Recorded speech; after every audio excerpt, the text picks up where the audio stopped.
कधीच नाही चुकणार तुमचे फेवरेट टीव्ही शोज झी5 सोबत, तेही एकदम फ्री।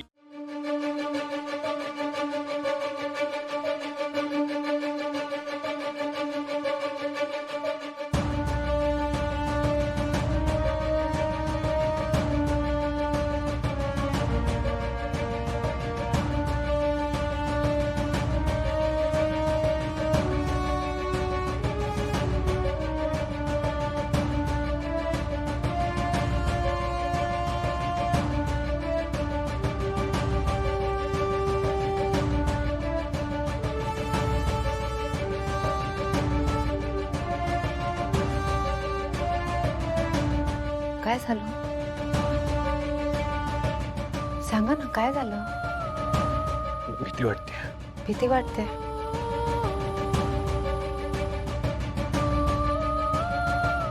आजपर्यंत एवढे चढउतार एकत्र पाहिलेत आपण।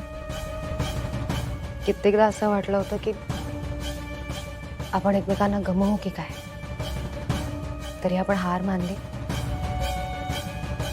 नाही ना। मला माहिती आहे देवी आईचं कार्य कठीण आहे, पण हे कार्य आपण न घाबरता पूर्ण करायला हवं, हो की नाही? तर मी अद्वैत आहे, सुषेण नाही। एक सर्वसाधारण माणूस, एक सर्वसाधारण नवरा ज्याला त्याच्या बायकोची काळजी वाटते। माझ्या अद्वैत साहेबांना सुद्धा माहिती आहे आणि सुषेणला सुद्धा माहिती आहे की हे युद्ध देवी आई जिंकणार आहे, त्यामुळे घाबरण्याची काहीच गरज नाहीये। एकदा का मनोरमा आजीची शक्ती मिळवली की मग विरोचकाचा वध कोणीच थांबवू शकत नाही। तुम्ही इथे घरच्यांबरोबरच थांबा आणि त्यांची काळजी घ्या, आणि अजिबात टेन्शन घ्यायचं नाही। मी माझ्या नवऱ्याला असं टेन्शन मध्ये नाही बघू शकत। हसताना किती छान दिसत। आम्ही इथे जातो।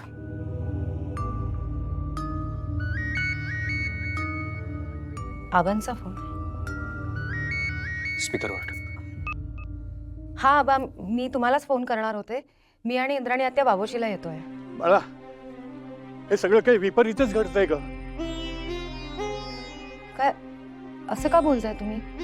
काही झालंय का? नेत्रा, देवी आईच्या डोंगराच्या खालच्या जंगलात विरोचक नाहीये। नाही, कुठे गेला असेल मग? आबा माझं ऐका, विरोचक जिवंत आहे। तुम्ही आत्ताच्या आता तिथून निघा, आत्ताच्या आता घरी जा आबा। नेत्रा, पण एवढ्या उंचीवरून पडून सुद्धा विरोचक जिवंत कसा? आबा मी तुम्हाला सगळं सांगते, पण आत्ताच्या आता तुम्ही निघा तिथनं, आणि अजिबात त्या जंगलाच्या जवळ पुन्हा जायचं नाही। हा ठीक आहे, निघतो मी। घरी पोहोचल्यावर लगेच मला फोन करा। हो हो, निघतोय।